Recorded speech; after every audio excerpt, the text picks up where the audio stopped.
Welcome to বিনোদন universe. বিনোদন ইউনিভার্সে আপনাদের সকলকে স্বাগতম।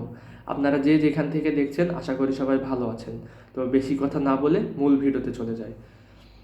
পরিমণির বিরুদ্ধে মাদক মামলার বিচার চলবে, হাইকোর্ট। চিত্রনায়িকা পরিমণির বিরুদ্ধে মাদক দ্রব্য নিয়ন্ত্রণ আইনে রাজধানীর বনানী থানায় দায়ের করা মামলা চলবে বলে আদেশ দিয়েছে হাইকোর্ট। বৃহস্পতিবার 22 ফেব্রুয়ারি দুপুরে বিচারপতি মোস্তফা জামান ইসলাম ও বিচারপতি আমিনুল ইসলামের দ্বৈত বেঞ্চ রায় দেয়।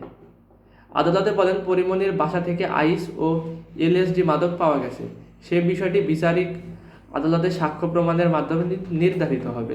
তবে তার বাসায় বিদেশি মদ পাওয়ার বিষয়ে আদালত বলেন, মদ সেবনের লাইসেন্স থাকা এবং মদে অ্যালকোহলের মাত্রা কম থাকায় সেক্ষেত্রে মদ জব্দের বিষয়টি বাদ দিয়ে বিচার করতে হবে। মামলা বাতিল চেয়ে চিত্রনায়িকা পরিমণির আবেদন নিষ্পত্তি করে আজ রায় দিল উচ্চ আদালত। এর আগে মামলার বিষয়ে গত 20 ফেব্রুয়ারি হাইকোর্টের বিচারপতি মোস্তফা জামান ইসলাম ও বিচারপতি আতাবুল্লাহর সমন্বয়ে গঠিত বেঞ্চ আজকের দিন ধার্য করেছিলেন। উল্লেখ্য, 2021 সালের 4 আগস্ট বিকেলে রাজধানীর বনানীর 12 নম্বর সড়কে পরিমণির বাসায় অভিযান চালায় র্যাব। এই সময় তার বাসা থেকে বিপুল পরিমাণ মাদকদ্রব্য জব্দ করা হয়। পরে তাকে গ্রেপ্তার করে কয়েক দফা রিমান্ডে নেওয়া হয়। 21 আগস্ট জামিন পান পরিমণি। পরের দিন তিনি কারামুক্ত হন।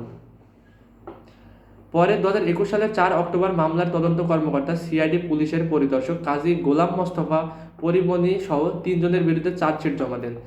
পরে গত বছরের 5 জানুয়ারি পরিমণি সহ 3 জনের বিরুদ্ধে অভিযোগ গঠন করে বিচার শুরুর আদেশ দেন আদালত। পরে মামলা বাতিলে হাইকোর্টে আবেদন করেন পরি। গত বছরের 1 মার্চ আবেদনের শুনানি নিয়ে হাইকোর্ট মামলা কেন বাতিল করা হবে না তা জানতে চেয়ে রুল জারি করেন তিনি। পরিমণির পাশাপাশি মামলার জন্য 2 আসামি আশরাফুল ইসলাম দীপু ও মোহাম্মদ কবির হাওলাদার জামিনে রয়েছেন। তো আজকের ভিডিওটি এই পর্যন্তই। পরবর্তী ভিডিও না আসা পর্যন্ত বিনোদন ইউনিভার্সের সঙ্গেই থাকুন। ভালো থাকুন, সুস্থ থাকুন। Take care. আল্লাহ হাফেজ।